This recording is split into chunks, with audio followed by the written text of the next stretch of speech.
Nadiya, young Nadiya, how... I would totally take that if it wasn't so mean. I'm so glad you're sitting there, because she's going to hit me. I know, that's just barrier between you two. So, is your husband was he very hands-on with the little ones? He was, yeah. What age are they again, yours? Pardon? What age are your kids again? So mine are 9, 8 and 5. Right. So it feels like a long time ago, but he is so hands-on. You know, I didn't...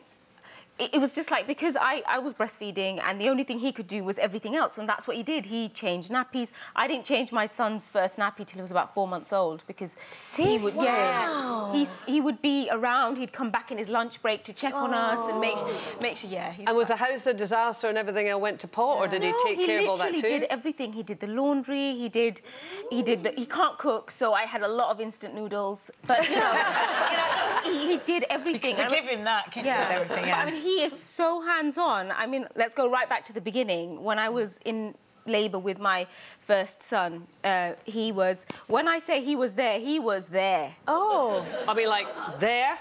Crowning. He was there, yes. He was there, yes. And they... Right in the goalpost? He was there, ready to catch. So Nadiya, it's like that, and he's there. Like, I would say the distance would have been about that much. Oh, really? And, yeah, and the midwife said, "Oh look," he said, "Oh look, that's his hair. I can see he's got hair. Everybody, he's got hair." Really excited. And then he's got hair. And the midwife said, "Do you want to have?" He's like, "Okay then." So he's touching this crowning head's hair. Well, Nadiya, I would talk about hands-on. That really is taking it to that extreme, isn't it? Oh, goodness gracious me! But honestly, just when we thought we couldn't love him anymore, he is such a great He's a good husband, guy, isn't he? He's a keeper. Yeah. We'll keep him. I tell you what, if that was Steve down there, I would have kicked his head in. Get out of my way!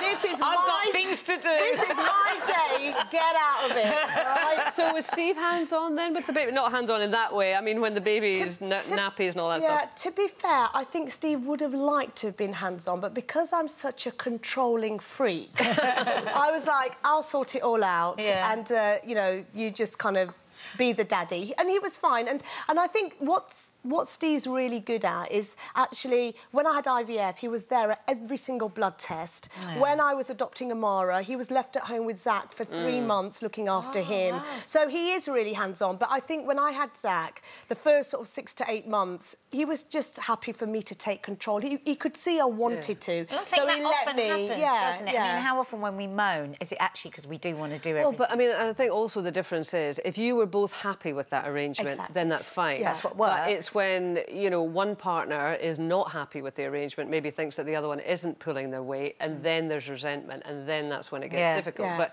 if you and Steve, you know, were quite happy that you took control of everything. Yeah. But he didn't do the bathroom or the cleaning or the cooking or anything like that. My and that mum didn't did bother that. you? No, because my mum did that. She came and stayed with me for 6 months. Mark has amazing timing. As soon as they're 2, wow, it's full foot to the floor accelerator. But up until then, he was one of those... What's happened? What's happened? In the middle of the night, the baby's crying. Why? The nappy needs changing. Do you want me to do anything? No, it's all right. But as soon as they start, and I think this is the case of a lot of men, as soon as you start really connecting, and he is the best father on the planet from 2 years old. And so, Nadiya, would you have liked, you know, Mark to be so intimately involved in the birth?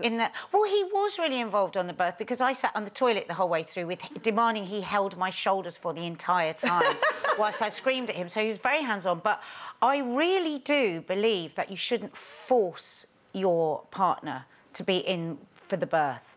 And I was very careful when I got pregnant. I was looking to see whether he was making himself or whether he really wanted to be there. Because I've seen it in some of my friends' relationships when someone really, really didn't want to go in and they forced them, and it did not work out well. Listen, I didn't really want to go in either, but Listen, I'm going to say something really controversial now. I don't even think men should be allowed to be gynecologists. Get away! Where's my Just weird. A male gynecologist is just weird.